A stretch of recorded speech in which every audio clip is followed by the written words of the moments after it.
ఒకసారి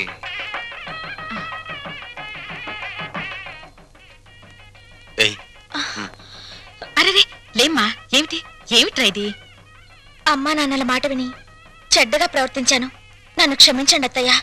బుద్ధి వచ్చింది. బాగా బుద్ధి వచ్చిందా? నువ్వు ఊరుకోరా, అవే మాటలమ్మా. ఏదో చిన్నతనం, నిన్నంత మాత్రం అర్థం చేసుకోలేనా? పిచ్చి పిల్ల, లోపలికి వెళ్ళదాన్రా.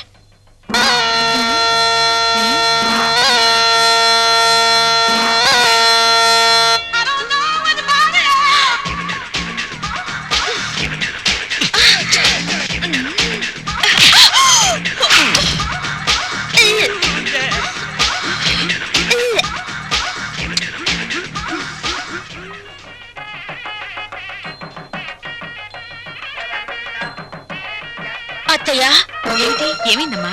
తప్పుల మీద తప్పులు చేసి మావయ్య గారి మొహం చూడాలంటేనే నాకు తల తీసేసినట్టుంది. రాణి, నాకు రంగ అసలు వరుస కన్నయ్య, మరో వరుసకి బావా.